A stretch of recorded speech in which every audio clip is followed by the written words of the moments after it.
começar agora no seu rádio a nossa Escola Dominical. Escola Dominical. Escola Dominical.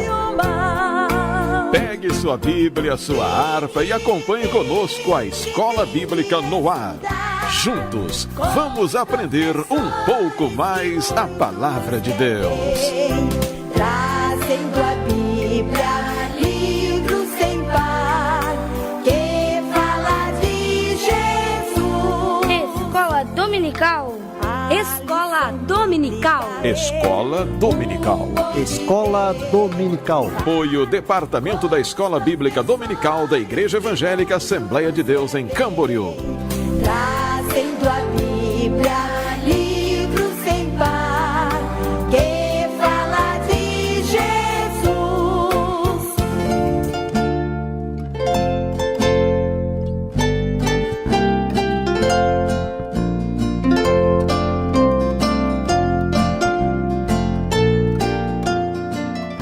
Quando vos afirmarem paz e segurança, eis que repentina destruição se precipitará sobre eles. Assim como as dores de parto tomam uma mulher grávida e de forma alguma encontrarão escape. Entretanto, vós, irmãos, não estejais vivendo nas trevas, para que esse dia, como se fosse um ladrão, não vos ataque de surpresa. Portanto, vós todos sois filhos da luz e filhos do dia. Nós não somos da noite, muito menos das trevas. Assim, pois, não durmamos como os demais, mas estejamos alertas e sejamos sóbrios. Pois os que dormem adormecem de noite, e os que se embriagam é de noite que se embebedam. Nós, no entanto, que somos do dia, sejamos sóbrios, revestimos de toda a armadura da fé e do amor, tendo por capacete a esperança da salvação. Porque Deus não nos designou para a ira, mas para sermos contemplados pela salvação por intermédio de nosso Senhor Jesus Cristo. Ele morreu por nós para que, quer estejamos acordados, quer dormindo, vivamos unidos a Ele. Por isso, aconselhai-vos e encorajai-vos mutuamente, como de fato já estáis fazendo.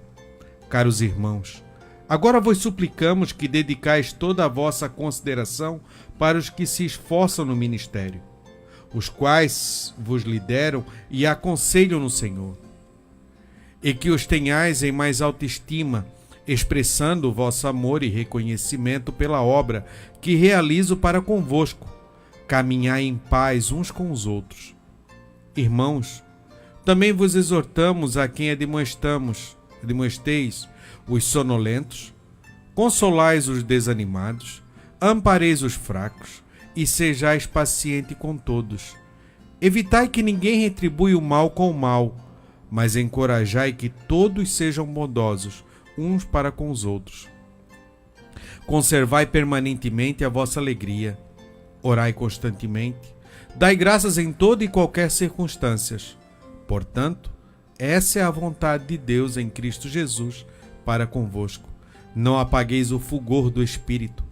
Não trateis com desdém as profecias, mas examinai todas as evidências, retendo o que é bom, e afastai-vos de toda forma de mal.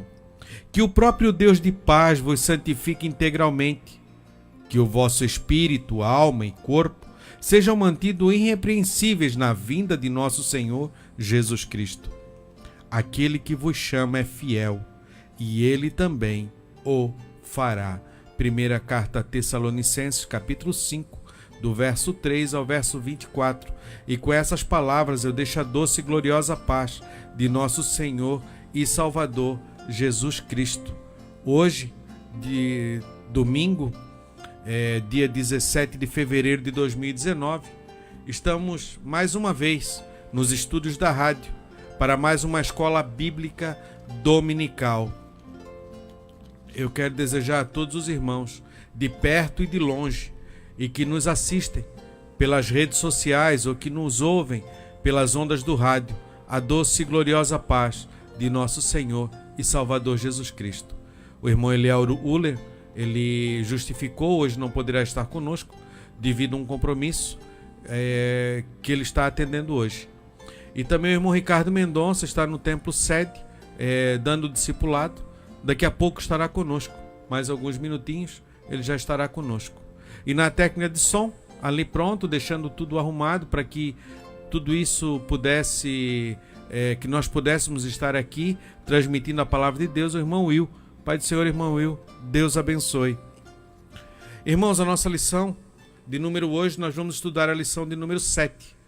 E antes da nossa lição, nós vamos orar então e buscar esse momento para buscar o nosso Senhor e Salvador Jesus Cristo. Pai, em nome do teu Filho amado Jesus Cristo, estamos reunidos, Senhor, nesta manhã de domingo, aqui em Camboriú, chuvoso, mas para aprendermos e transmitir um pouco mais da tua palavra, mais uma porção, Senhor. Ajuda-nos, Pai. Deus, eu oro para aquele irmão que está do outro lado do rádio. Deus, e que possa ser as palavras, Senhor, agradáveis, e que possamos transmitir, Senhor, de uma forma que seja compreensível. Que o teu Espírito Santo, que o bondoso e querido, e que possa nos ajudar a transmitir, Senhor. A lição de hoje fala sobre a tentação, e mais específico sobre a tentação que sofreste no deserto. E a tua palavra diz que nós não temos um sumo sacerdote que não possa se compadecer, mas que em tudo foi tentado, mas sem pecado. Cheguemos, pois, com confiança, e com essa confiança que nós chegamos ao trono da graça, Senhor, e te pedimos que nos ajude em tempo oportuno. Muito obrigado, Pai, em nome do teu Filho amado Jesus Cristo.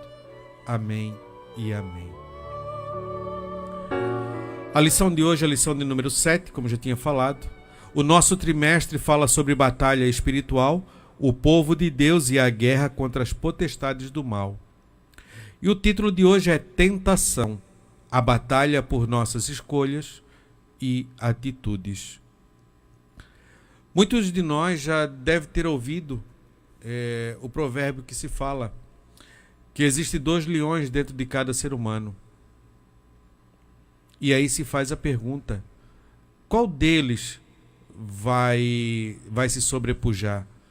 Qual deles conseguirá vencer o outro ou dominar o outro? Porque os 2 não podem reinar dentro do ser humano.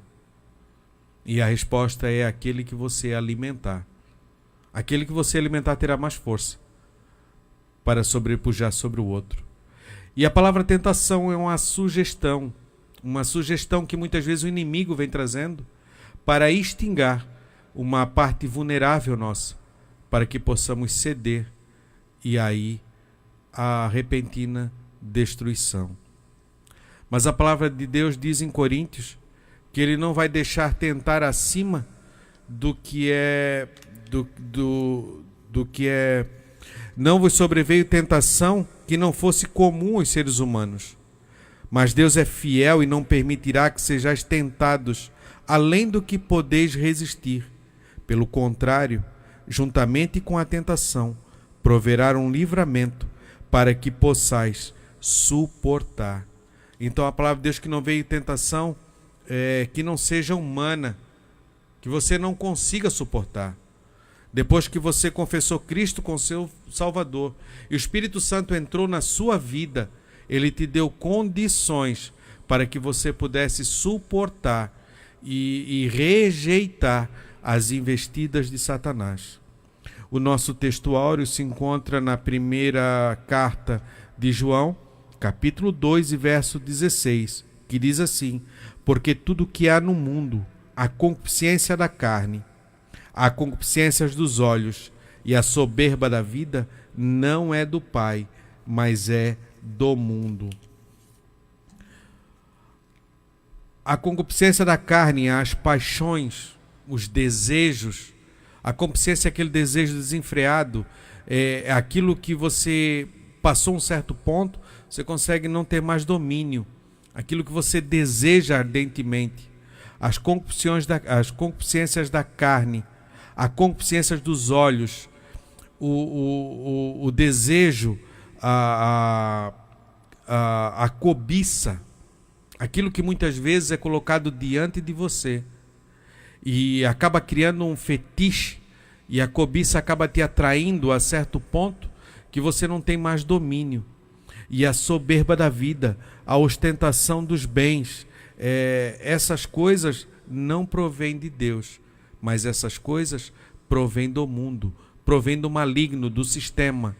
Não é o mundo que Deus criou, não estamos falando deste mundo, mas estamos falando do sistema, esse sistema mundano que envolve toda a prática que os seres humanos acabaram adotando entre si e se denegrindo e se destruindo uns aos outros.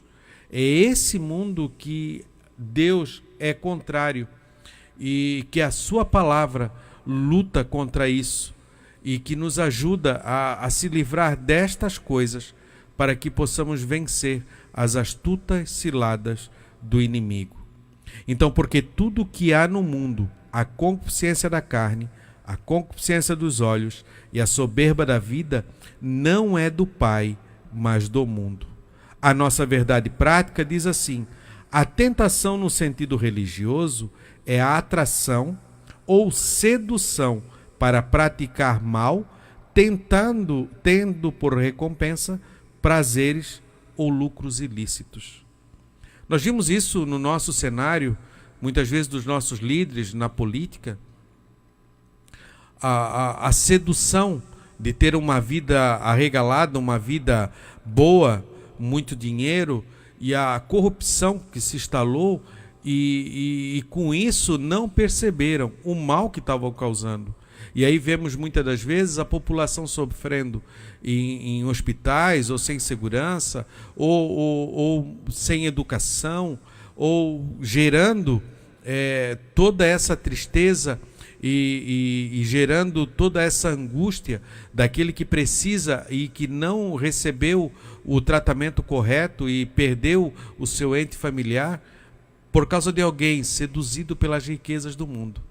Se deixou levar e levou parte do dinheiro. E acabando hoje tendo que responder.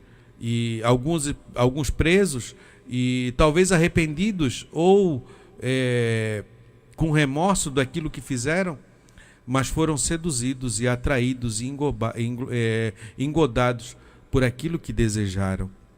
Então nós devemos cuidar daquilo que nós desejamos, para que não sejamos atraídos, engodados e presos. Por toda a isca que Satanás lança para nos tomar, há um anzol para colocar na nossa boca e tirar daquele habitat, que é a água, o mar ou o rio, e depois de tirar de dentro, só há uma expectativa, a morte. Então devemos cuidar muito para que não caímos nessas tentações. Nós vamos encontrar na Bíblia, como vamos ler na lição, no seguinte, como foi Abraão. Quando nós olhamos na revista corrigida, vai dizer que Deus tentou Abraão. Mas se você vai ver na atualizada, provou. E quando nós vamos ver lá em Hebreus, capítulo 7, ele vai falar sobre isso. Que Deus provou, porque essa palavra ela vem da mesma raiz, da mesma raiz que vem do hebraico. Ela tanto serve como tentação, que é a parte má, a parte do inimigo, como vem a aprovação, que é a parte positiva. A nossa leitura bíblica em classe se encontra no livro de Mateus, capítulo 4, do verso 1 ao verso 11, que diz assim: Então foi conduzido Jesus pelo Espírito ao deserto, para ser tentado pelo diabo. E tendo jejuado 40 dias e 40 noites, depois teve fome. Chegando-se a ele o tentador, disse-lhe: Se és tu o Filho de Deus, manda que essas pedras se tornem pães. Ele, porém, respondendo, disse: Está escrito: Nem só de pão viverá o homem, mas de toda a palavra que sai da boca de Deus.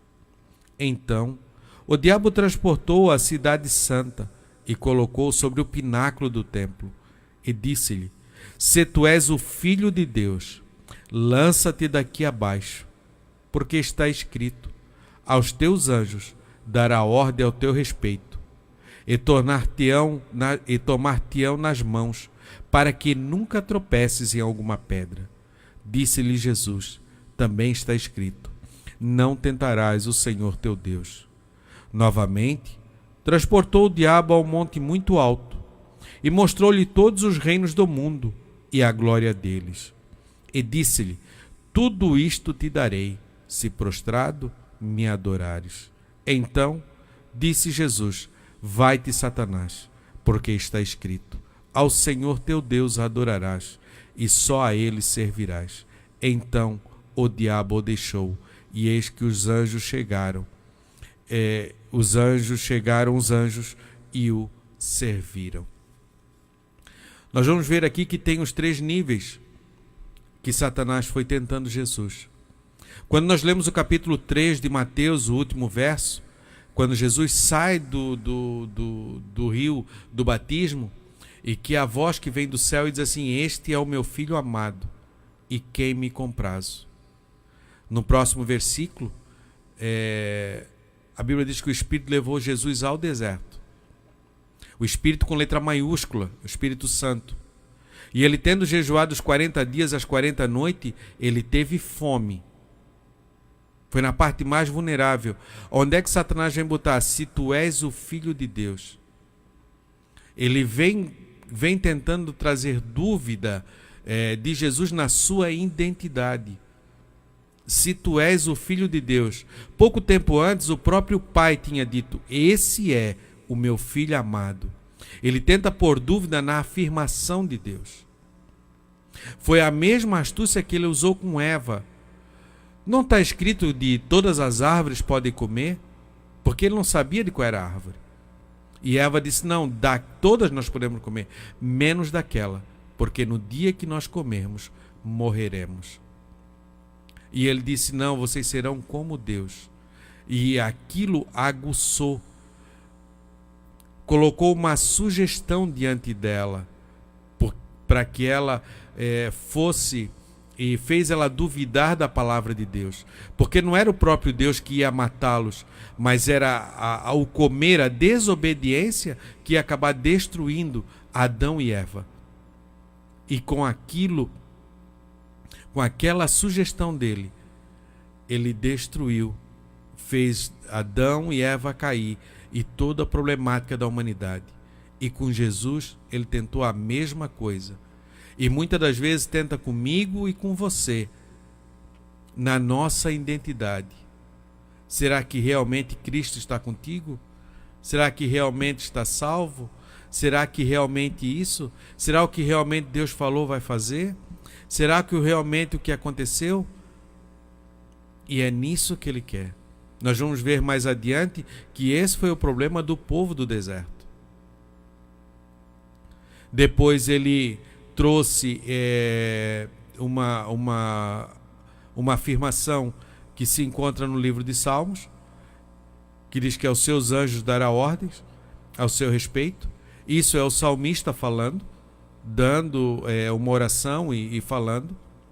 Mas ele usou a palavra de Deus. Ele disse: não tentarás o Senhor teu Deus. Nós encontramos isso em Deuteronômio 6:16. Usar o seu próprio poder para benefício próprio, para mostrar aquilo que tem. O orgulho, a soberba e a vaidade. Jesus sabia o que realmente era e para que servia o poder dele. E não era para se aparecer para ninguém e nem para Satanás. Devemos ter cuidado disso. Quantos jovens hoje caíram em drogas ou fizeram coisas erradas, até mesmo perdendo a vida, porque disseram: olha, se tu é homem, faz isso. Se tu me ama, prova com isso. E quantas pessoas destruíram a vida ou passaram por momentos difíceis porque deram ouvido a isso.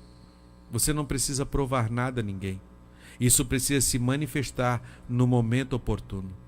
Quando o cego precisou, o poder de Deus se manifestou e aquele cego teve visão para que a glória de Deus se manifestasse.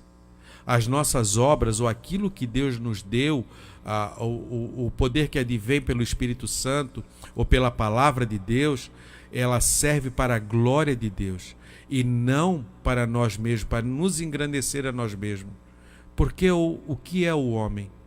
Hoje estamos aqui e amanhã não sabemos. Talvez quantas pessoas que foram grandes, executaram grandes obras e perderam tudo e foram à míngua. Então ele tentou aí. Ele disse aos seus anjos dar a ordem: te coloca daí abaixo, te mostra. Porque na realidade era costume as pessoas, os fariseus, os religiosos da época, estarem na cidade santa. A cidade ali estava cheia, porque era um ponto religioso. E muitas pessoas estavam ali. E ele levou e disse assim: olha, te joga, porque daí eles vão ver que os anjos vão te aparar e vão te conduzir até embaixo e vão dizer: olha, esse realmente é o Filho de Deus. Mas todos os milagres que foram feitos no deserto, desde o Egito até toda a passagem do deserto, não fez com que o povo se convertessem a Deus. Eu vou ler mais daqui a pouco sobre o Salmo 78. Todos os milagres, as 10 pragas que sobreveio sobre o Egito, e nenhuma delas sobreveio sobre o povo de Israel. Todo o caminho atravessaram o Mar Vermelho, viram o Mar Vermelho se abrir. Reclamaram sobre as codornizes, e a Bíblia diz que do mar veio as codornizes. As águas, o transporte. O deserto é um lugar que durante o dia 50 graus de calor, à noite a temperatura cai abaixo de 0. Então são os dois extremos, não tem um equilíbrio no clima. Durante o dia, calor excessivo, sem umidade nenhuma. Durante a noite, frio excessivo. Não há um equilíbrio. E Deus durante o dia colocou uma nuvem para que o calor não atacasse inteiro, e à noite uma coluna de fogo para que eles pudessem ser aquecidos. Mas nem tudo isso o fizeram eles converter o coração deles a Deus, mas eles pecaram contra Deus. E nós vamos ver isso na sequência. Então, meus irmãos, e a terceira vez, ele tenta naquilo para que o Senhor veio. Ele veio para ser rei. E ele mostra todos os reinos do mundo. E ele diz: tudo isso te darei, se prostrados me adorarem. Buscar a coisa mais fácil. Jesus tinha que passar por um caminho, e ele sabia o caminho que ele tinha que passar. Tinha que passar pelo caminho da cruz. E Satanás disse assim: eu te entrego todos esses reinos. E Jesus não disse que ele não tinha poder. Simplesmente ele o resistiu e mandou que saísse dali. E disse: somente ao Senhor adorarás e a Ele servirás. Porque Jesus sabia que só Deus sabia os momentos certos e oportunos. E Jesus sabia que devia seguir as orientações do Pai para que pudesse vencer. Mas ele colocou alguma coisa fácil, algum atalho para que conseguisse aquilo. Quantas vezes nós, em momentos difíceis da nossa vida, chegou os atalhos para nós? É só isso, é só uma assinatura, é só uma palavra, é só fazer dessa forma, é uma aliança, é um cuidado, e aí depois vem a consequência. E aí nós vamos chorar e lamentar as situações que muitas vezes nós se envolvemos. Então devemos cuidar com esses ardis. Quando vier na nossa identidade, dizer assim: não, eu sou um salvo e remido pelo sangue de Jesus, que derramou seu sangue na cruz do Calvário, e Ele sabe o que é melhor para mim. Quando vier colocar a soberba, fazer esse nosso orgulho e querer que nós mostramos algo e usar o poder de Deus em benefício próprio, dizer não, não devemos tentar o Senhor nosso Deus. E quando colocar os atalhos diante de nós, dizermos não e negarmos isso, para que possamos alcançar algo melhor na presença de Deus. Já está conosco o presbítero irmão Ricardo Mendonça Pai do Senhor, irmão Ricardo. A paz do Senhor, irmão Fabiano, irmão Will, perdão, que está ali na técnica de som. Deus abençoe sua vida. Os irmãos que estão lá do outro lado do rádio, que Deus possa abençoar nesta manhã, num estudo tão maravilhoso que é tentação, a batalha por nossas escolhas e atitudes, né? Que Deus nos abençoe. Amém? Amém. A nossa introdução, assim, há um certo paralelismo entre os 40 anos de peregrinação de Israel no deserto e os 40 dias e os 40 noites em que Jesus jejuou no lugar ermo. A diferença é que Israel não passou no teste e Jesus foi vitorioso sobre Satanás. Esses dois cenários têm a ver com as nossas escolhas e atitudes na jornada de nossa vida espiritual. A tentação. Os termos tentação e tentar na Bíblia aplicam-se tanto no campo secular quanto no campo religioso. Vamos analisar o assunto partindo dos significados e sentidos dessa palavra, levando em consideração o contexto de várias passagens bíblicas. A provocação de Refidim. O substantivo tentação significa literalmente teste, provação, instigação. Na contenda paradigmática de Refidim, no deserto, temos o significado dessa palavra. É chamado o nome daquele lugar Massá e Meribá, por causa da contenda dos filhos de Israel, e porque tentaram ao Senhor, dizendo: está o Senhor no meio de nós ou não? Êxodo 17:7. O vocábulo hebraico Massá significa tentação, e Meribá quer dizer contenda. Os israelitas estavam testando o próprio Deus. A Septuaginta traduz Massá por Peiramos, tentação. A mesma palavra usada no Novo Testamento grego. O enfoque do termo aqui é sobre a ideia de instigação e sedução para o pecado. Mateus 6:13, 26 e 41. Então, como a gente falou, nós temos aqui praticamente, eu não coloquei aqui, mas temos mais 2 jejuns que vai falar sobre os 40 dias. Temos o jejum de Moisés, que está lá em Deuteronômio 9:9, que jejuou 40 dias, que diz assim: subindo eu ao monte a receber as taubas da pedra, as taubas do concerto que o Senhor fizera convosco, então fiquei no monte 40 dias e 40 noites, pão não comi e água não bebi. Só que Moisés aqui está diante de Deus, Jesus está no deserto e Satanás lhe tentando. Olha a diferença. Temos a caminhada de Elias, que são os 40 dias, que ele comeu, o anjo lhe deu a comida, e com aquela comida ele caminhou 40 dias. E ao final ele entrou na caverna e começou a questionar algumas coisas com Deus. E disse: agora, Senhor, mataram todos os teus profetas e só eu fiquei. Eles não têm 7.000, né? E quando ele botou a cabeça para fora da caverna, quando ele estava na caverna, ele esperando a voz de Deus, a palavra de Deus diz que veio um vento forte, mas a palavra de Deus não veio ali.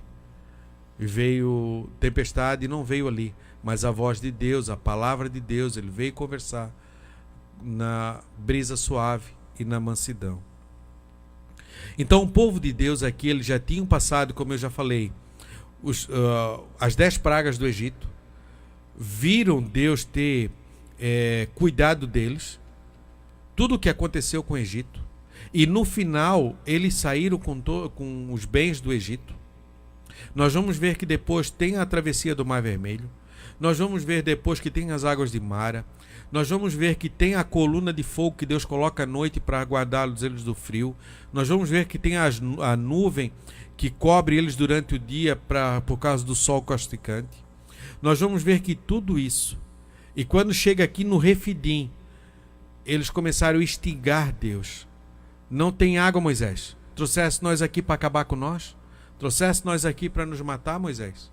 E começou uma instigação. E querendo dizer, tá, prova de novo, Deus, que tu estás conosco ou não. Será que toda a caminhada que se passou, como nós vimos no Salmo 78, o verso 41 e 46, será que tudo aquilo não provou que Deus estava no meio deles? Mas eles diziam sempre, e aí fizeram essa pergunta: está o Senhor no nosso meio ou não está mais? Nos deixou, nos abandonou? E aqui fica uma pergunta. Confiaremos o futuro sem reserva àquele que nos chama? Ou duvidaremos de Deus e poremos a confiança em nosso entendimento? Quando eu estava estudando, me veio Abraão, irmão Ricardo.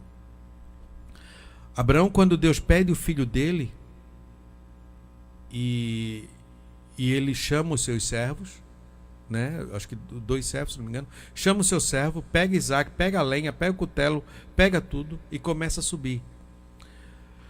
Quando ele avista o monte, ele diz para os servos: vocês ficam aqui, que nós iremos a adorar e voltaremos. Olha a confiança dele. E a Bíblia diz que Abraão, até das cinzas, Deus podia suscitar Isaac. E em nenhum momento ele duvidou que ele não voltaria com Isaac, que ele deixaria Isaac lá e voltaria sozinho para casa. Hebreus 11, né? Isso, ele tinha certeza que voltaria com Isaac para casa. De que forma ele não sabia. Como diz, até das cinzas poderia suscitar. Mas ele sabia. Então ele confiou o futuro a Deus sem reserva àquele que lhe chamou. Que foi Deus. Sai da tua terra, da tua parentela e vai para uma terra que eu vou te mostrar. Ele confiou. Só que muitas das vezes, como esse povo, e muitas vezes acontece com nós duvidamos de Deus e poramos a nossa confiança no nosso próprio entendimento. O que esse povo, porque como nós vemos no Salmo, vemos esse povo como vê Meribá, eles queriam voltar a todo o tempo ao Egito. Queriam voltar todo o tempo a voltar atrás. Todo o tempo a gente vai ver, mas por quê? Deixamos os pepinos, as cebolas, as carnes que tinha nas panelas, e todo o tempo queriam voltar para trás. Tinham se esquecido do tempo de sofrimento e tentaram Deus. E por essa tentação, por essa instigação, os homens de 20 anos para cima não entraram na terra prometida. Nós devemos cuidar muito da nossa caminhada cristã, do ponto que a gente aceita Cristo como nosso Salvador, até o ponto final, cuidar com essa caminhada, como é que vai ser as nossas atitudes. Ou confiamos o nosso futuro sem reserva àquele que nos chama, ou duvidaremos de Deus e poremos a confiança em nosso próprio entendimento. A coisa tem que ser feita dessa forma, tem que ser feita assim. Se não fizer assim, eu saio fora. E aí, muitas das vezes, estamos tentando Deus e devemos tomar cuidado. Tem algo a falar, irmão Ricardo? Não que eu quero explicar de novo esse tópico, mas é uma coisa importante que não podemos deixar de dizer, é que fala sobre teste, provação e instigação. Um dos perigos que eu vejo aqui, irmão Fabiano, é o perigo do povo não compreender isso. Isso. Não saber que é Deus que está testando, certo? Porque eles não só testaram a Deus, né? Desrespeitaram a Deus, mas também ao homem de Deus, que era Moisés. Sim. Certo? Eles tinham visto maravilhas no deserto, né? Eles não respeitaram Moisés como homem de Deus. E isso também deixou Deus indignado. E para os nossos dias de hoje, cuidado, irmão. Cuidado com o seu líder. Respeite o seu líder. Respeite quem Deus colocou como vigilante da sua alma. Respeite. Por quê? Porque você pode estar aborrecendo a Deus, né? Não respeitando o homem, não respeitando a liderança que Deus colocou lá onde você congrega, onde você milita, onde você representa o povo de Deus. Amém? Porque, olha o que eles disseram. Olhe bem o que Moisés disse. Então, olha aqui no capítulo 17 de Êxodo, e o versículo de número 2.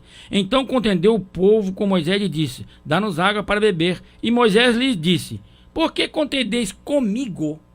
Falou dele. Eu sou o homem de Deus.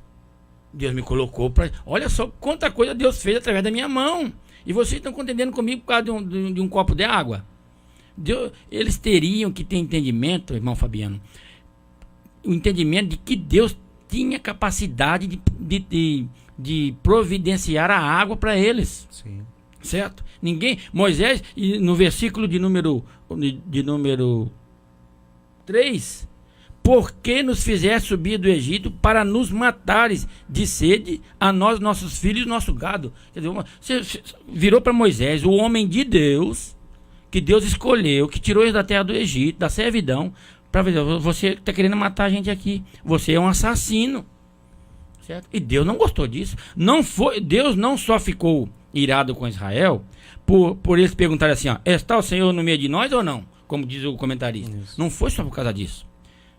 Foi por falta de respeito, porque Moisés era o representante, né, de Deus ali naquela hora. Então, que nós venhamos a tomar cuidado, né, e entender quando Deus está, como diz aqui no tópico aqui, ó, quando Deus está nos testando, nos provando e nos instigando.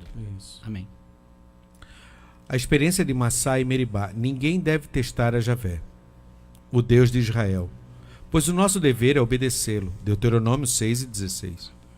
O que aconteceu nessa contenda teve a reprovação divina, de modo que serviu como um paradigma daquilo que não se deve fazer. Salmos 95, 8 e 9. Testar Deus é questionar sua fidelidade no pacto e duvidar de sua autoridade. Salmos 78, 41 e 56. Entendemos que tentar o Criador reflete a nossa descrença nele, e a Bíblia é contra essa prática. Isaías 7:12, Atos 15 e 10. Como um teste. Isso é muito comum no Antigo Testamento. 1 Reis 10 e 1.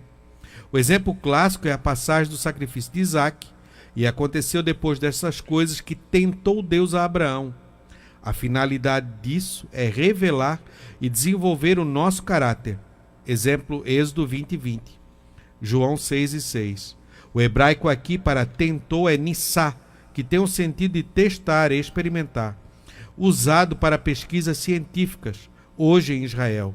A Septuaginta traduziu por peirazo, de onde vem o substantivo peirasmos, que aparece no Novo Testamento com a mesma ideia de teste. E puseste à prova os que dizem ser apóstolo ou não. E não são. O Novo Testamento emprega o termo também com a ideia de tentativa. Atos 16 e 7, 24 e 6. Irmão Ricardo? A experiência de Massá e Meribá, né? Uhum. Aqui está dizendo que serviu como um paradigma. O que é paradigma? Um exemplo que serve de modelo. Quer dizer, uma coisa que a gente viu, né, e não foi uma coisa boa, mas serve de exemplo para nós não praticarmos a mesma coisa, né? E fala de testar a Deus. Como se testar a Deus? Como? Como é que eu vou? Eu acho isso até engraçado, porque como a gente vai testar a Deus? Ou melhor, como é que a gente vai elaborar um teste e dar para Deus resolver? Vamos ter essa coragem? Né? O próprio Nabucodonosor, depois de levar tanta lambada, disse assim, ó, não há quem possa estouvar a sua mão e diga, que fazes? Tô fazendo aí, Senhor. Isso não é coisa para perguntar para Deus. Se ele estiver fazendo, deixa ele fazer, porque ele sabe o que vai fazer, né? Então, estão questionando a fidelidade, né? Estão questionando aqui a fidelidade e duvidando da sua autoridade. Isso é um perigo nos dias de hoje. Nos dias de hoje é um perigo, né? Você, não só nos dias de hoje, foi um perigo naquela época, porque fez com que Deus se irasse. E outra coisa, irmão Fabiano, eu acho que são pessoas neófitas, pessoas que não têm entendimento, que não procuram analisar e saber o que a Bíblia diz a respeito profundamente desse Deus, certo? E que importa que nós devemos simplesmente obedecê-lo. Obedecê-lo. Por quê? Irmão, se você tivesse a oportunidade de sentar com Deus e ele falar assim, ó, a partir de hoje a sua vida não vai ser assim mais, vai mudar tudo. Você vai ter que fazer outra coisa completamente diferente disso que está fazendo, da modo que está vivendo. Não que seja pecado, mas é assim que eu quero daqui para frente. Não temos que questionar, não temos que duvidar, não temos que pressionar a Deus. Ah, irmão Ricardo, é porque o senhor nunca passou por isso. Isso não é fácil, não. A gente, né, se desfazer. Quer ver uma coisa? Um missionário que é gerente de um banco, gerente de uma grande loja, né? E que foi, no caso, gerente de uma grande loja, de um banco, e que teve uma chamada missionária que teve que abandonar tudo, não é mesmo? Converse com gente, porque a gente tem essa experiência aqui, né, irmão Fabiano? Sim. Converse com pessoas dessa natureza para você ver se eles não são pessoas realizadas na vida. Tanto na vida ministerial como na vida espiritual. São pessoas realizadas, alegres e felizes, né? E eu vi o pastor Israel, o esposo da irmã Beth, pregar uma vez e dizer assim, ó: nunca sintam pena de um missionário, meus irmãos. É um privilégio. Se o missionário está lá na Índia, está na África, no deserto de Trujillo, de Ticlin, lá no Peru, e que em lugar que nem chove, mas tem uma chamada para lá, ele é um privilegiado, certo? Por quê? Porque ele não testou a Deus, não questionou a Deus, certo? Não duvidou da autoridade e da fidelidade de Deus, que está dizendo aqui na lição, né? E sobre o teste, rapidamente, Deus nos testa, eu botei aqui, ó, Deus nos testa e devemos passar no teste. E engraçado, né, que eu falo engraçado, mas não é muito engraçado, o comentarista deu uma pinceladinha aqui, ó, como exemplo: e puseste à prova os que dizem ser apóstolos e não são. Apóstolos e não são. Olhe bem. Olhe bem. Então, às vezes, o que acontece? Eu às vezes, sou criticado por bater e falar duro a respeito de obreiros. Porque obreiro, meu irmão, tem que dar exemplo. Obreiro, a sua vida tem que ser, o seu caráter tem que ser um caráter cristão autêntico. A sua moral tem que ser ilibada. Tá entendendo? Tanto é que ele está dizendo aqui que a finalidade disso, do quê? Do teste, é revelar ou desenvolver o nosso caráter. A finalidade do teste? Quando você é um crente temente a Deus, um obreiro fiel a Deus, que cumpre o seu ministério, certo? Outra coisa, você tem uma chamada de Deus. E tem gente que acha que tem chamada e não tem, certo? Mas você tem uma chamada de Deus e cumpre. Quando o teste chega para você, que Deus envia um teste ou coisa parecida, você passa e vai ser revelado o seu caráter. Quem você é na presença de Deus, quem você é na presença da igreja, quem você é na presença da sua família, quem você é na presença da sociedade, quem que você representa verdadeiramente e se representa bem. Por isso está dizendo, revelar ou desenvolver. A partir do momento que revelou, você passou no teste, você condiz com a posição que você tem dentro da casa de Deus, você vai se desenvolver. O teste vai fazer com que você se desenvolva. E se ele não fizer você se desenvolver, o que vai acontecer? Você vai ser afastado, Deus vai te tirar, meu amigo. Não tem esse nem aquele. Deus vai te tirar. Por isso, eu gostei muito dele ter colocado aqui esse negócio do obreiro aqui, ó. Né? Dizem ser apóstolos e não são, porque não eram mesmo. Porque a sua vida não condizia, o seu jeito de ser não condizia, suas palavras não condiziam, o seu jeito de agir não condizia. O povo não te honrava, não honrava eles, no caso, como apóstolo. E hoje também, às vezes, o povo não honra o obreiro como obreiro, porque não dá testemunho, certo? Então, o que aconteceu? Geralmente foram afastados, foram retirados. E se temar muito em permanecer no ministério, vai pagar um preço. Vai pagar um preço. Eu já vi isso acontecer muitas vezes. Desde a minha adolescência até hoje. Estou com 53 anos. Me perdoe por falar um pouco a verdade. E me perdoe por tocar nesse assunto. Porque está aqui na lição. Certo? Cuidado. Por isso eu coloquei aqui no rodapé da minha lição. Eu coloquei assim, ó: Deus nos testa. Devemos passar no teste. Isso.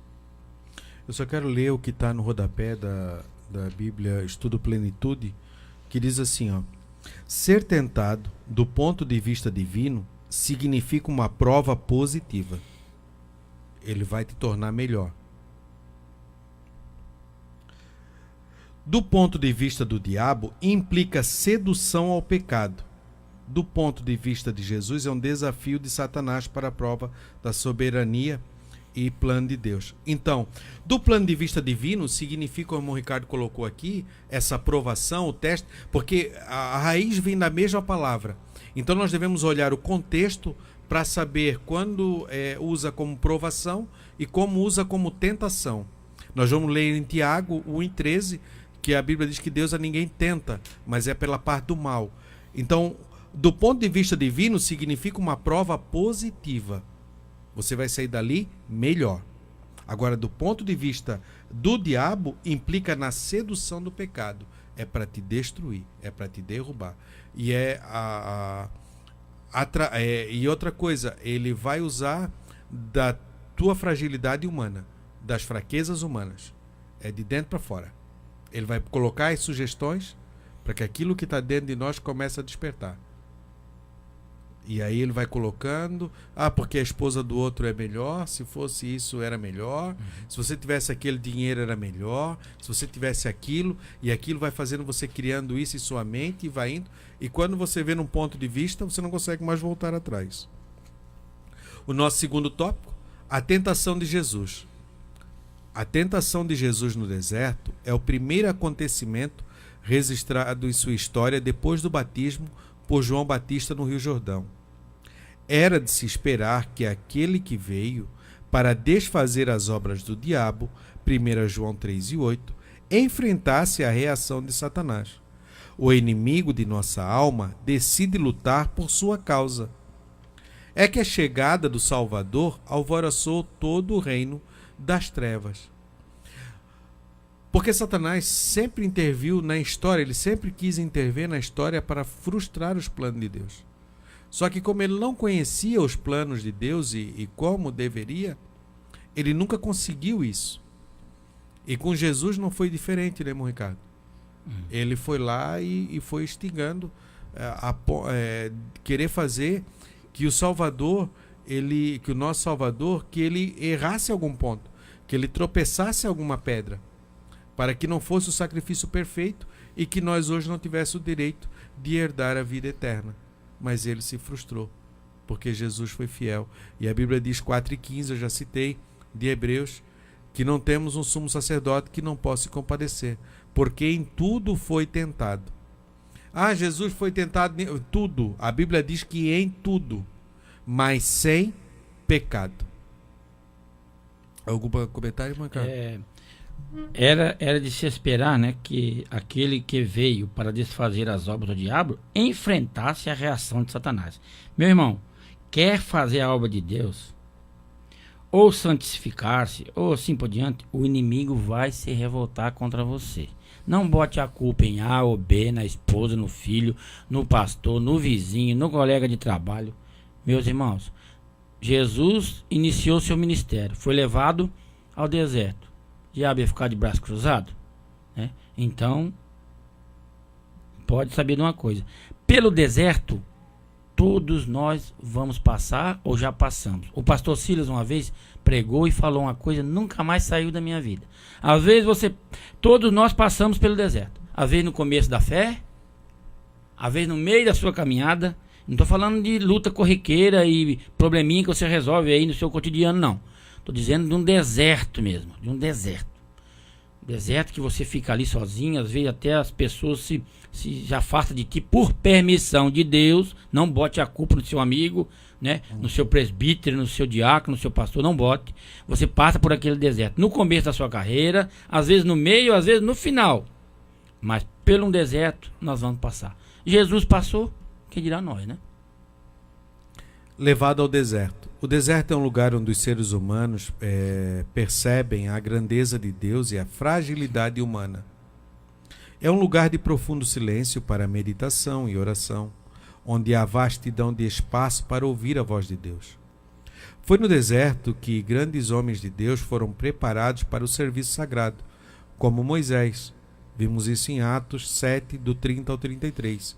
E Elias, 1 Reis 19, 4 ao 10. O termo deserto nessa passagem não é suficiente para determinar o lugar exato em que Jesus suportou os 40 dias de jejum e tentações. Mas há concordância entre muitos estudiosos de que se trata de uma parte despovoada da Judéia, onde João Batista iniciou seu ministério.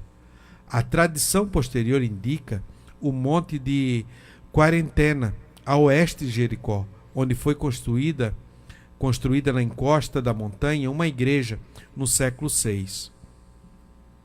Então se entende aqui da geografia que indica um monte que está próximo de Jericó, que era uma parte ermo, e foi onde João Batista aparentemente também começou o seu ministério, que foi no deserto, e começou a chamar as pessoas para o batismo de imersão. Algum comentário, irmão Ricardo? Não. Sobre o jejum de Jesus.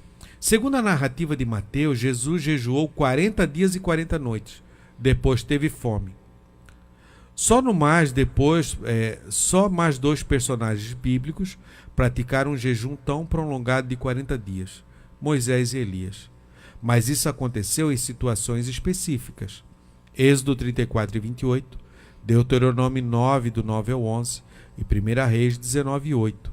Isso mostra que esse tipo de jejum, 40 dias e 40 noites, não é uma doutrina da igreja.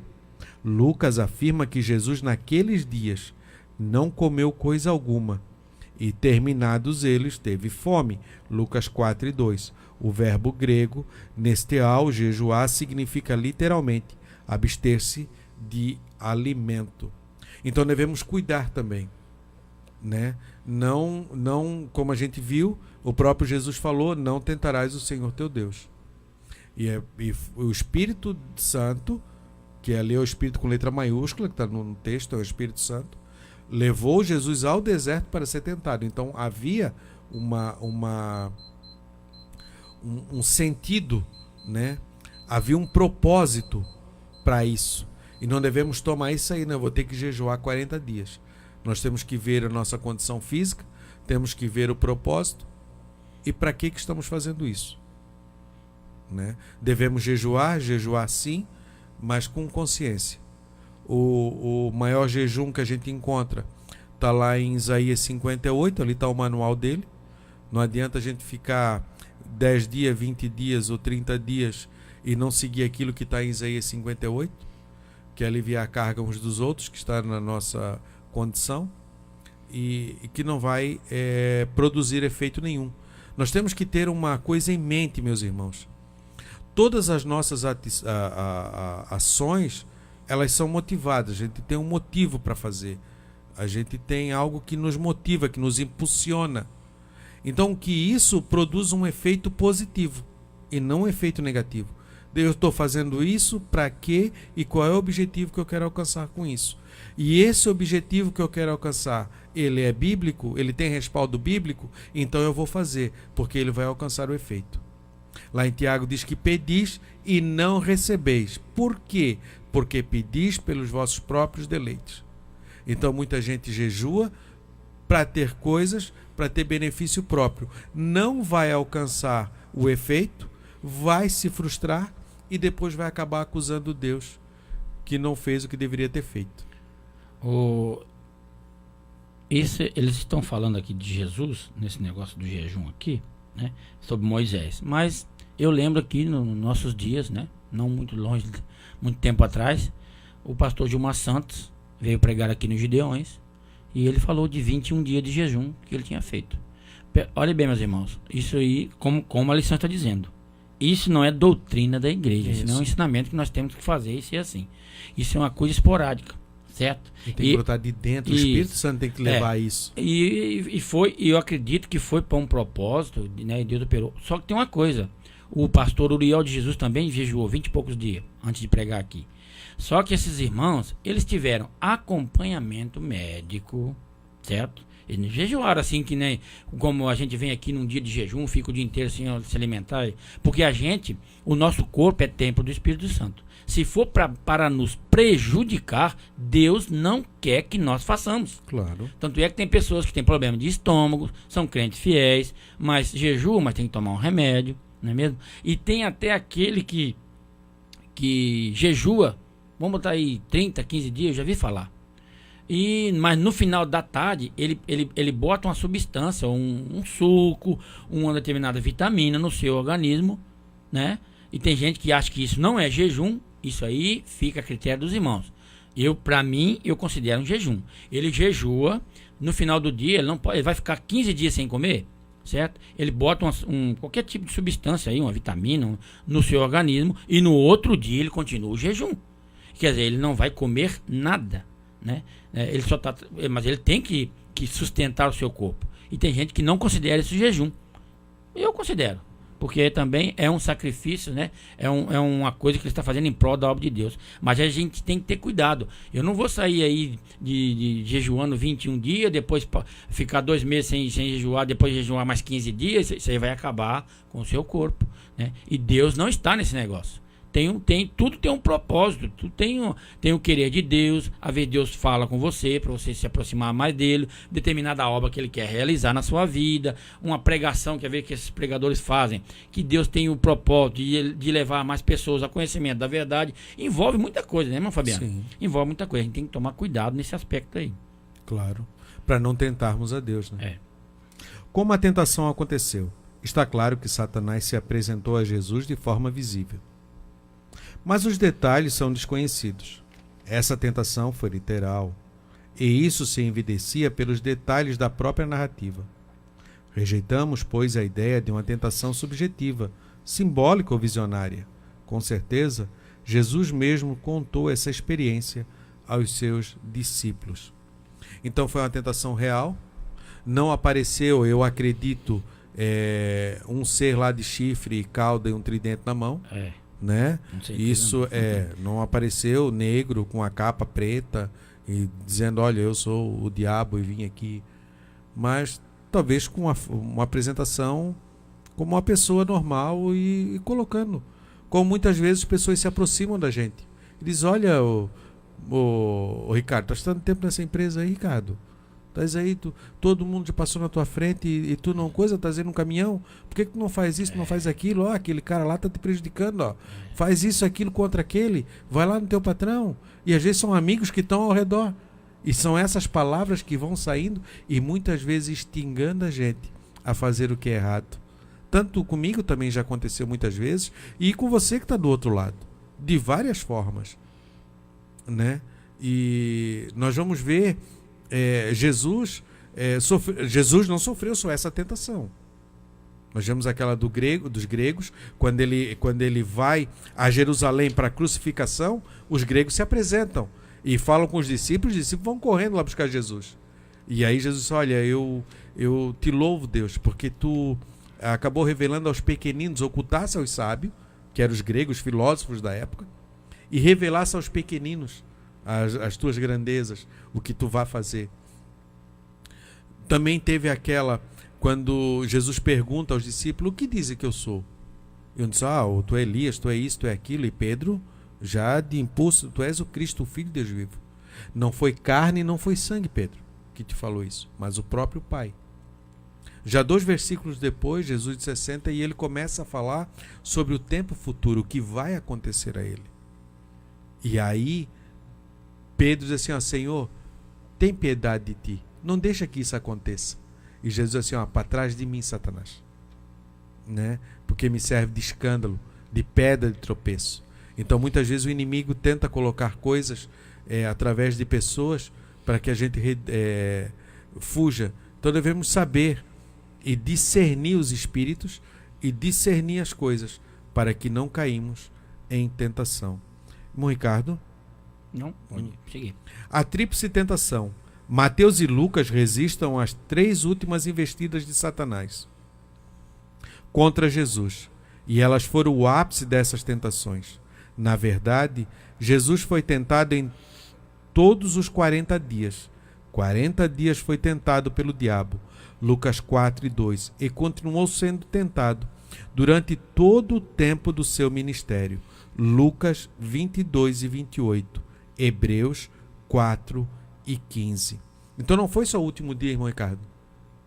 Não. Até não cortando com o irmão Fabiano, eu devolvo já a palavra. Até na leitura diária aqui da sua lição, irmão, ou da terça-feira, diz assim, a tentação de Jesus foi contínua e não se restringiu à tentação no deserto. Isso. Continuou. Amém. A primeira das 3 últimas tentações. O objetivo dessa investida diabólica era incitar Jesus a usar os seus poderes em benefício próprio. A declaração pública do próprio Deus a respeito de Jesus. Esse é o meu filho amado, em quem me comprazo. Mateus 3,17. Indica que isso era o conhecimento de Satanás. Mas, mesmo assim, ele desafiou Jesus quanto à sua identidade. Se tu és o Filho de Deus, manda que essas pedras se tornem pães. À semelhança de Eva, esse pecado consistia em satisfazer o apetite físico como algo que lhe fora proibido. Eu marquei aqui, irmão Ricardo, que ninguém pode servir aos dois senhores. Ou odiar um e amará ao outro, né? Ou servir ao outro e deixar ao outro. Então aqui ele sempre tenta instigar o ventre, o desejo. E o nosso Deus não é um Deus do desejo, sim da razão. Há uma luta aqui entre uma coisa e outra. E Satanás foi isso, tentou aguçar os desejos dela. Então nós devemos cuidar, e ele colocou, aguçar o apetite físico, porque Jesus estava vulnerável, ele teve fome, estava 40 dias sem comer. Tempo mais difícil. E ele começou a colocação e dizer, olha, deu os 40 dias, pega essas pedras aí, ó, e transforma em pão. Tu não és o Filho de Deus? Tu não tem todo o poder? Não foi te dado todas as coisas? Por que tu não faz isso? E se tu realmente é o Filho de Deus, faça isso. E foi instigando aquilo ali. Aí Jesus pega e usa a palavra. Nós devemos ter cuidado como é que nós lutamos contra as investidas de Satanás. Não é de qualquer forma.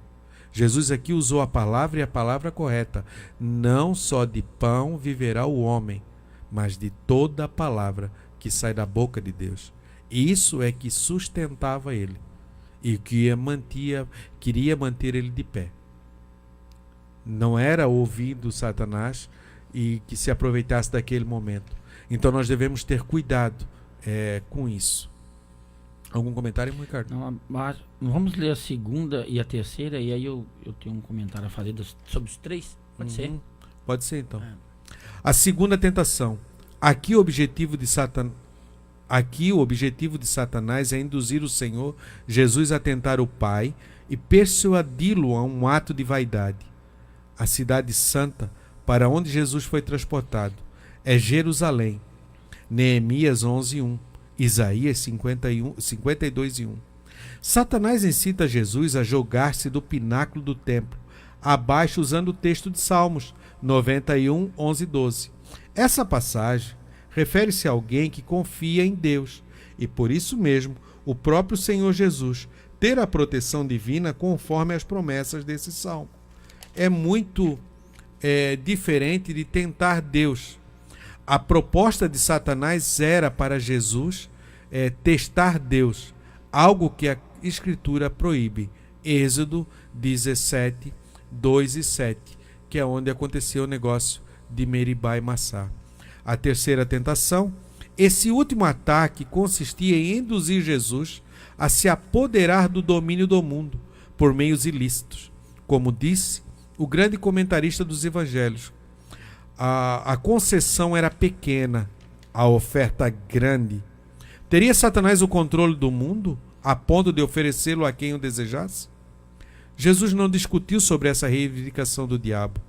No Novo Testamento mostra que Satanás é o Deus deste século, 2 Coríntios 4:4, o príncipe das potestades do ar, Efésios 2:2, o príncipe das trevas desse século, as hostes espirituais da maldade nos lugares celestiais, Efésios 6:12, e todo o mundo está no maligno, 1 João 5:19.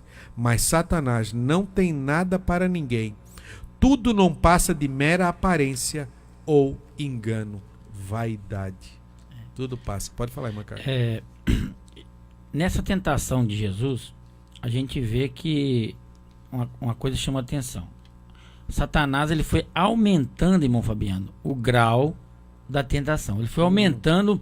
Cada vez que ele tentava Jesus com alguma coisa, o negócio ia acabar em transgredir de modo mais terrível a soberania, a vontade de Deus e o propósito de Deus na vida de Jesus, né? No caso. E o que acontece conosco hoje? Olhe bem, a primeira foi que transformar a pedra em pão. Eu costumo dizer assim, ó, começou embaixo. Com certeza olhou para o chão e viu uma pedra. Transforma a pedra em pão. Depois, no pináculo do templo. Olhe bem, já subiu o negócio. E aí nós vamos comentar o que quer dizer. E depois, num alto e sublime, num alto e grande monte. Certo? Quer dizer, e o comentarista diz aqui muito bem na sua colocação que o objetivo da primeira tentação, que foi transformar a pedra em pão, não é mesmo? A investida diabólica era incitar Jesus e usar os seus poderes em benefício próprio. Isso. Certo? Claro, como o irmão Fabiano disse, estava com fome. Ele tinha poder para isso e poderia fazer. Certo? Mas Jesus, ele não estava pensando em si. Jesus estava no deserto com um objetivo. Não é mesmo, Fabiano? Claro. Ele sabia do seu trabalho, sabia o que ele ia passar, a cruz que ele teria que carregar. E ele estava pensando em mim e em você, no irmão Fabiano, no irmão Will. Estava pensando em nós. Certo? Ele não podia fracassar. Por isso, o começo da lição, na introdução, diz: Israel fracassou no deserto, mas Jesus não. Glória a Deus por isso. Bem. Certo? Então, quer dizer, e usar os seus poderes em benefício próprio, não fala só dos poderes sobrenaturais que Jesus tinha. Fala também conosco. Quem tem poder na mão e usa o seu poder. Olha o exemplo que Jesus está nos dando, né? Olha o exemplo que Jesus está nos dando. Quem tem o poder na mão e usar isso em benefício próprio. Com certeza. Jesus, ele não fracassou nisso aí, né? O diabo foi pulando para outras coisas. Porque se ele fracassasse ali, o diabo já ia dizer assim: tu não és filho de Deus nada. Tu és uma farsa. Vou esperar outro Messias, porque eu sei que ele vai vir. Mas não é você. É o que o diabo faria. Certo? Então, quer dizer, as coisas que vêm na nossa mão, a gente tem como mordomo, como administrador, né? Meu Deus, quem sou eu para falar isso, né? Mas é Deus que está falando, não é eu. Como mordomo, a gente tem que saber em administrar, certo? Para o bem do povo de Deus e não em benefício próprio. Foi um exemplo maravilhoso que Jesus nos deixou aqui. A segunda tentação aqui, o objetivo de Satanás era induzir o Senhor Jesus a tentar o Pai e persuadi-lo a um ato de vaidade. Olha só. Claro. Eu vou me lançar. Se Jesus fizesse ao contrário, eu vou mostrar para esse diabo aí quem que eu sou. Vou me lançar daqui e não vou esborrachar no chão lá. Pronto. Ele podia, eu sou, né? Claro. É claro. Por isso, quando a gente expulsa um demônio, irmão Fabiano, quando a gente ora e Jesus cura, quando Deus nos usa numa palavra, quando você vai numa congregação e você vê que Deus, você sente que Deus te usou, os irmãos vêm para frente. Irmãos, a gente não deve se vangloriar com isso, não deve achar, né? Não deve ter essa vaidade de pensar assim, que Deus é comigo. O irmão foi lá e não expulsou o demônio, eu vou lá e quer ver esse demônio sair? Quer dizer, como se eu fosse melhor do que o outro. Melhor. E sim, a autoridade de Deus sobre aqui. Pois é. Então, aumentou mais. Vai para o pináculo do templo. Aí não deu jeito. Porque Jesus falou: olha, eu não vou tentar o meu Deus com isso. Está escrito também. Inclusive, muitos pregadores usam essa palavra e eu vou usar de novo. O diabo só usou a palavra, irmãos. A palavra na boca do diabo, o que ele estava dizendo era a verdade que estava escrito que está escrito na Bíblia, certo? Ele usou a palavra, porque se ele fosse usar com conto de carochinha, com outras coisas mundanas, aí ficaria mais fácil ainda para Jesus vencer. Mas ele usou a palavra, certo? Mas a gente é aquele perigo, né, irmão Fabiano, de pegar um versículo isolado, interpretar ele e usar. O pastor Liel, eu não vou lembrar, queria lembrar, mas não vou lembrar. O pastor Liel tem uma comparação que ele faz e que se enforcou, Judas se enforcou, o irmão abriu a Bíblia, eu quero que Deus fale comigo, aí Judas se enforcou. Aí ele, não, isso não, eu vou abrir a Bíblia de novo. Abriu, vai e faz o mesmo. Opa, o que é isso? Eu não vou parar de consultar a Bíblia desse jeito. O pastor Liel sabe certinho como é que faz isso aí. Mas é esse negócio de pegar um versículo isolado, eu quero que Deus fale comigo.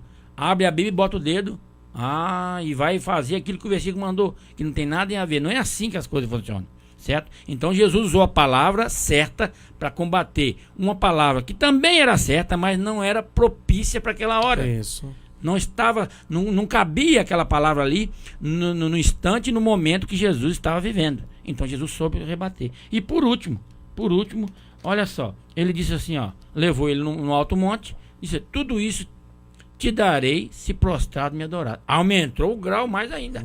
Falou: puxa, ele não caiu na pedra para pão. No pináculo do templo era mais baixo. E também não caiu. Agora vou levar ele no monte, então. Vamos ver. E outra coisa, o que Satanás falou para ele? Te darei se prostrado me adorares. Ele ia infringir a soberania de Deus, assim, ó, escancaradamente, se ele adorasse o diabo. Certo? É o que ele queria. Acabaria com tudo. Certo? Levou, ele começou com uma pedra, transformou em pão, e está terminando com uma ofensa terrível diante de Deus. Né? Mas graças a Deus, Jesus também soube usar a palavra, e a gente tem que cuidar numa coisa. O que eu aprendo com isso aqui, irmão Fabiano, para me encerrar minha palavra, para nós comentar o último tópico aqui, que é a resposta de Jesus. Eu aprendo que o inimigo começa com uma coisa pequena para tentar nós. Ele começa com uma coisa pequena e vai vendo, e através da sua atitude, o que fala a lição, como é que é o título da lição? Como é que é o título da lição? Escolhas e atitudes. Ele lança a tentação, vai vendo as suas escolhas, vai vendo as suas atitudes, e aí ele vai trabalhando. Eu nunca vi um homem de Deus cair, por exemplo, num pecado terrível, pode ser roubo, homicídio, adultério, o que for, da noite pro dia. Eu saí de um culto abençoado, cheio do Espírito Santo, fui lá e adulterei. Fui lá e pequei. Fui lá e roubei. Fui lá e transgredi. Não foi assim, não. O inimigo foi lançando e foi aumentando o grau, foi levando para lugares mais altos da tentação, foi levando para lugares mais perigosos, até posso dizer assim, espiritualmente, até você. Então, o que nós devemos fazer? Primeiro, pratique a palavra de Deus na sua vida. Aquilo que Tiago diz lá no capítulo 1. Pratique a palavra de Deus, porque você vai ter a resposta certa. Não tem um desenho aqui, ó? Os irmãos que não têm lição, tem um desenho aqui, ó. Um homem com um pacote, deve ser dinheiro, né, meu Fabiano? Estendendo o dinheiro lá pro camarada e o outro rejeitando. Por quê? É a tentação que ele soube como agir diante dela. Ele soube como agir. Então é muito bem colocado aqui essa foto aqui, essa gravura aqui, não sei como diz, né? Porque as tentações vão chegar. Tanto Deus quanto o inimigo estarão olhando para ver a sua reação, crente, para ver a sua reação, pastor, para ver a sua reação, evangelista, presbítero, diácono, membro de igreja, auxiliar, missionário, igreja de Cristo. Eles estarão olhando para ver a sua atitude e a sua escolha. Amém? Amém. E sobre os anjos, no final do texto diz que os anjos desceram e vieram trazer comida para ele. Então ele sabia que os anjos estavam ali para cuidar dele em todo momento. Uma confirmação de que ele fez a coisa certa. Isso. A resposta de Jesus. O ataque diabólico foi nas áreas mais sensíveis do ser humano: a concupiscência da carne, a concupiscência dos olhos e a soberba da vida. 1 João 2,16. Mesmo com toda a sua habilidade maligna, foi grande e devastadora a derrota de Satanás. Ele foi vencido pelo poder da palavra de Deus. Está escrito e está escrito. Jesus citou 3 passagens do Pentateuco: Deuteronômio 6:13, 6:16 e 8:3. Assim, o grande conquistador, o Senhor Jesus Cristo, pôde simpatizar com que são tentados, pois ele mesmo foi tentado de maneira real. Podemos nos consolar, porque temos um protetor no céu, que é capaz de compadecer de nossas fraquezas. Hebreus 4:15. Então, Jesus usou Deuteronômio, é a repetição das leis. Todo o apanhado das leis é colocado em Deuteronômio. E era a leitura feita no final. E Jesus usou o que foi escrito, porque a lei não é feita para condenar, a lei é feita para proteger. Quem está debaixo dela é como um guarda-chuva que o protege, não é feito para condenar. E Jesus usou de forma correta a palavra de Deus no momento oportuno e correto para desfazer as artimanhas e as sugestões sutis de Satanás. Então devemos cuidar e ter a palavra, como o Ricardo já falou aqui, a palavra correta para desfazer as artimanhas sutis de Satanás. Por isso que devemos nos erguer e cuidar e nos desenvolver. O apóstolo Pedro, ele dá um conselho assim, crescei na graça e no conhecimento. Aleluia. Na graça e no conhecimento, para que possamos vencer, porque o diabo, ele ruge como um leão. Ele não é um leão, mas como ele anda ao derredor, bramando como um leão, buscando a quem possa tragar. Então devemos tomar cuidado. Na oração de Jesus de Lucas 11, nós vamos ver isso, e que Jesus ensina a orar: Senhor, não nos induza à tentação, mas livrai-nos do mal. E isso ele nos ensina. Eu quero ler também a carta de Tiago, capítulo 1 e verso 13, que as nossas horas se passam, e diz assim: entretanto, ninguém ao ser tentado deverá dizer: estou sendo tentado por Deus. Ora, Deus não pode ser tentado pelo mal, e a nenhuma pessoa tenta. Cada um, porém, é tentado pelo próprio mau desejo, sendo por esse iludido e arrastado. Em seguida, esse desejo, tendo concebido, faz nascer o pecado, e o pecado, após ter sido consumado, gera a morte. Então Deus nos prova para nos fazermos pessoas melhores para o seu reino. A provação é como fogo.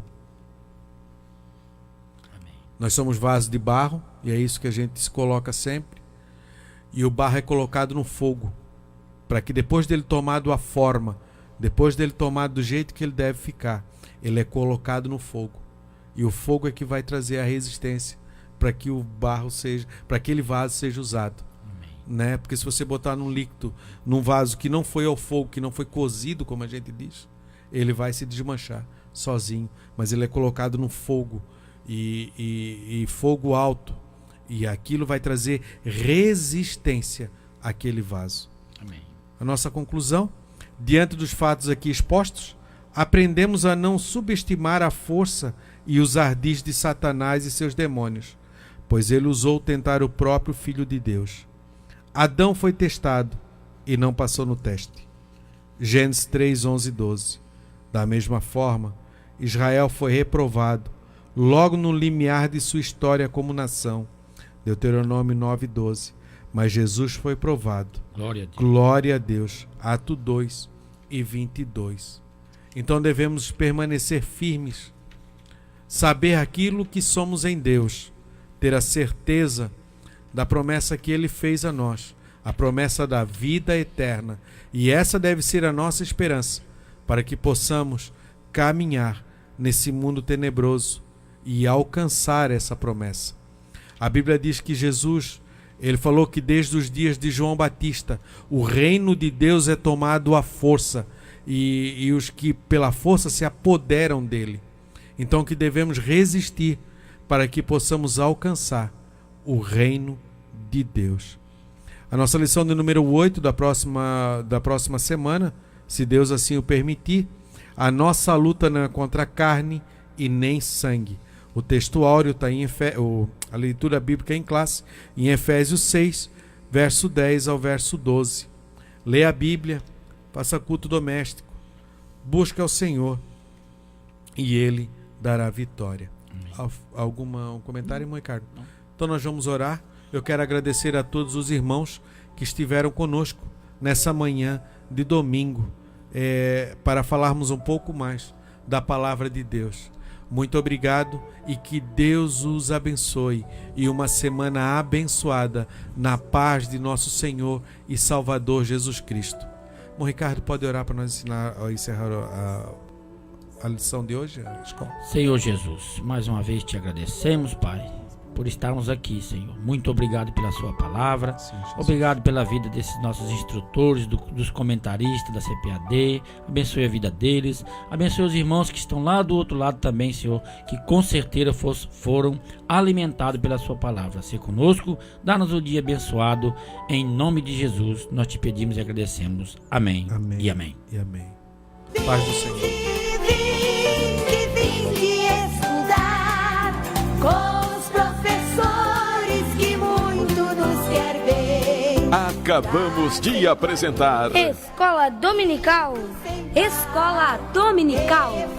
Orientação Didática, Departamento de Ensino da Escola Bíblica Dominical de Camboriú, Santa Catarina. Até a nossa próxima escola, se Deus assim nos permitir. Escola Dominical. Povo de